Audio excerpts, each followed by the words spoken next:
Hi friends, welcome to family kitchen. இன்றைக்கி நம்ம family கிச்சனில் இட்லி தோசை கூட சாப்பிட்ட டேஸ்டான ஒரு சூப்பரான சட்னி ரெசிபி தான் பார்க்க போகிறோம். ரொம்ப சிம்பிளாக செய்யக்கூடிய இந்த சட்னி செய்ய ஒரு கடாயை சூடுபடுத்தி 1 டீஸ்பூன் அளவில் எண்ணெய் சேர்த்துக்கோங்க.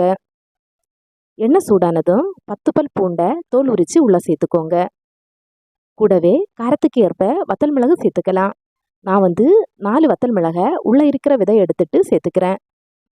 சேர்த்துட்டு ஃப்ளேமை மீடியத்தில் வச்சு வதக்கிக்கோங்க. வத்தல் மிளகும் பூண்டும் இந்த மாதிரி ஃப்ரை ஆகி வந்ததும் இதில் நாம் 10 சின்ன வெங்காயம் சேர்த்துக்கலாம்.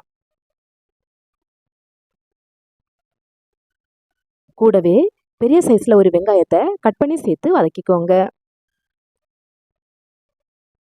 வெங்காயம் இந்த மாதிரி கலர் மாதிரி வதங்கி வந்ததும் கொஞ்சமாக புளி சேர்த்துக்கோங்க. கூடவே சட்னிக்கு தேவையான அளவு உப்பு சேர்த்து நல்லா மிக்ஸ் பண்ணிவிட்டு ஸ்டவ்வை ஆஃப் பண்ணிடுங்க. இது நல்லா ஆறுனதுக்கு அப்புறமா மிக்ஸி ஜாரில் சேர்த்து அரைச்சி எடுத்துக்கலாம்.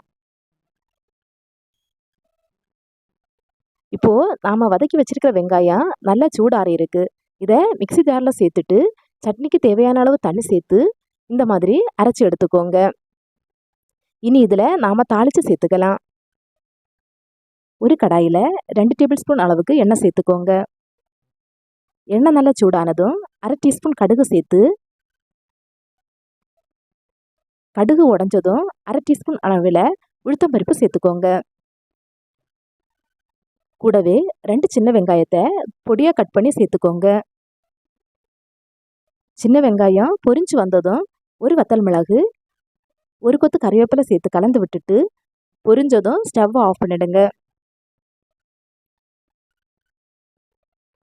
கடைசியாக 1/2 டீஸ்பூன் அளவுக்கு பெருங்காயத்தூள் சேர்த்து மிக்ஸ் பண்ணிவிட்டு சட்னியில் சேர்த்து கலந்து விட்டால் நம்மளோட சூப்பரான சட்னி ரெடி ஆகிடுச்சு. டக்குன்னு செய்யக்கூடிய இந்த சூப்பரான சட்னியை நீங்களும் ட்ரை பண்ணி பாருங்கள். வீடியோ பிடிச்சிருந்தா லைக் பண்ணுங்கள், ஷேர் பண்ணுங்கள், கமெண்ட் பண்ணுங்கள்.